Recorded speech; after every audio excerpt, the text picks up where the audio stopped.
રાજકોટ જિલ્લા પંચાયતના ઉમેદવાર માટે ભાજપ મૂંઝવણમાં છે। રાજકોટ જિલ્લા પંચાયતની 36 માંથી 33 બેઠકો જાહેર થઈ ગઈ છે। કુવાડવા, બેડલા અને શિવરાજપુર બેઠકના ઉમેદવાર બાકી છે। વિવાદને ખાળવા ઉમેદવારો સીધા ફોર્મ ભરે તેવી સંભાવનાઓ છે। સ્થાનિક સ્તરે નારાજગી રોકવા હવે ભાજપની આ ગુપ્ત રણનીતિ છે। બાકી બેઠકો પર ફોર્મ ભરવાના અંતિમ દિવસે સસ્પેન્સ સર્જાશે। મહત્વનું છે કે આજે ફોર્મ ભરવાનો અંતિમ દિવસ છે। વધુ વિગતો સાથે સંવાદદાતા રહીમ લાખાણી લાઈવ જોડાઈ ગયા છે। રહીમ, રાજકોટ જિલ્લા પંચાયતના ઉમેદવાર માટે હવે ભાજપમાં ક્યાંક ને ક્યાંક મૂંઝવણ જોવા મળી રહી છે અને આજે અંતિમ દિવસ છે ફોર્મ ભરવાનો અને આજે સીધા ફોર્મ ભરે તેવી પરિસ્થિતિનું નિર્માણ થયું છે।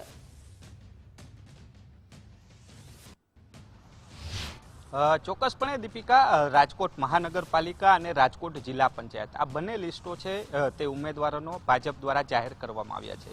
પહેલા વાત કરીશું રાજકોટ મહાનગરપાલિકાની। ચૂંટણી હોય એટલે હંમેશા ગુજરાત ફર્સ્ટ છે તે ગ્રાઉન્ડ ઝીરો રિપોર્ટ ઉપર હોય છે ને કોઈ પણ વિસ્તાર હોય ત્યાં ગુજરાત ફર્સ્ટની ટીમ છે તે હંમેશા પહોંચતી હોય છે। રાજકોટની જો વાત કરું તો રાજકોટમાં પણ સ્ટુડિયો ઓન વ્હીલ્સ છે તે ચૂંટણીનું પડની વિગતો અને માહિતી છે તે દર્શકો સુધી પહોંચાડવાના પ્રયાસ કરી રહ્યા છે। આજે પણ જ્યારે ભાજપના દાવેદારો એટલે કે ઉમેદવારો છે તે ચૂંટણી ભરવાના છે। રાજકોટ મહાનગરપાલિકાના 18 વોર્ડ છે તેમાં ચૂંટણી ફોર્મ ભરવાના છે। એક તરફ વિજય વિશ્વાસ સંમેલનની શરૂઆત છે તે એક્ઝેક્ટ 9 વાગે શરૂ થવાની છે, ત્યારે જ ઉમેદવારો છે તે પણ અત્યારે જે બહુમાળી ચોક છે ત્યાં પહોંચી રહ્યા છે। એક્ઝેક્ટ 9 વાગે આ સંમેલનની શરૂઆત થશે। બીજી બાજુ રાજકોટ જિલ્લામાં જે 36 બેઠકમાંથી 33 બેઠકો જ જાહેર થઈ છે, 3 બેઠકને લઈને હજી પણ મૂંઝવણમાં જિલ્લામાં હોય તેવી વાત કરવામાં આવી છે। દાવેદારો છે, ઉમેદવારો છે, આપણે સીધા તેમની સાથે વાત કરશું। રાજકોટ મહાનગરપાલિકાના બેન, કયા વોર્ડમાંથી ચૂંટણી લડવાના છો અને શું કહેશો ખાસ? હું રાજકોટ શહેર ઉપપ્રમુખ છું। બહુમાળી ભવનથી જંગી બહુમતી સુધી માધવભાઈની રાજકોટની ભાજપ સેના તૈયાર છે। અમે 72 કમળનો ગુલદસ્તો માનનીય પ્રદેશ પ્રમુખ શ્રી જગદીશભાઈ, માનનીય મુખ્યમંત્રી શ્રી ભૂપેન્દ્રભાઈ, માનનીય પ્રધાનમંત્રી શ્રી નરેન્દ્રભાઈ અને આપણા ગૃહમંત્રી શ્રી અમિતભાઈને અમારા રાજકોટ તરફથી 72 કમળનો ગુલદસ્તો છે એ અમે આપવા માટે અમે સક્ષમ છીએ અને સરસ મજાનો ગુલદસ્તો એમને અર્પણ કરીશું। શું કહેશો, આ વખતે મુદ્દાઓ ખાસ ક્યાં રહેશે મહાનગરપાલિકા? ભારતીય જનતા પાર્ટીનું છેલ્લા 20 વર્ષથી મહાનગરપાલિકામાં શાસન છે। વિકાસના અનેક કાર્યો કર્યા છે। જે પણ કાર્ય બાકી છે આવનારી જે આ મહાનગરપાલિકાની ટીમ છે એ પૂરા કરશે। જીત નિશ્ચિત લાગે છે? શું લાગે? જીત નિશ્ચિત છે, જીત નિશ્ચિત છે। સામે નથી કોઈને જોતા? કારણ કે આ વખતે યુવાનોને પણ સામે ઉતારવામાં આવ્યા છે।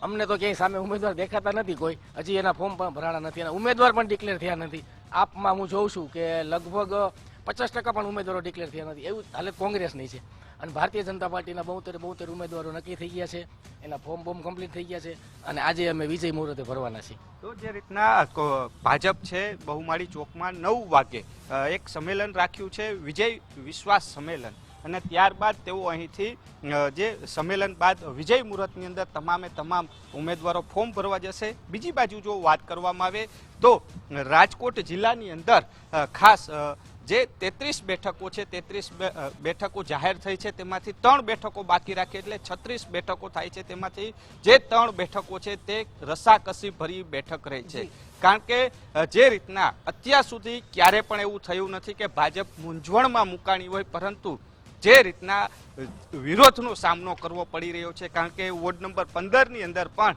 એક કાર્યકરે એક સોશિયલ મીડિયામાં વિડીયો પણ અપલોડ કર્યો છે કે બહારના દાવેદારો છે તેમને અન્ય વોર્ડમાં મેદાનમાં ઉતારવામાં આવ્યા છે। બીજી બાજુ વોર્ડ નંબર જે 13 છે, જેમાં પૂર્વ કોર્પોરેટર નીતિન રામાણી છે, તેમણે પણ પ્રદેશ પ્રમુખને એક પત્ર લખ્યો છે કે પત્રની અંદર એવું પણ કહેવામાં આવ્યું છે કે સ્થાનિક ઉમેદવારોની બદલે બહારના ઉમેદવારો જે મેદાનમાં ઉતારવા છે તેમણે વિરોધ કર્યો। ગત રાત્રિના રાજકોટ શહેર ભાજપ કાર્યાલય ખાતે લગભગ 1:30 વાગ્યા સુધી ધમાસાણ છે તે ચાલ્યું હતું।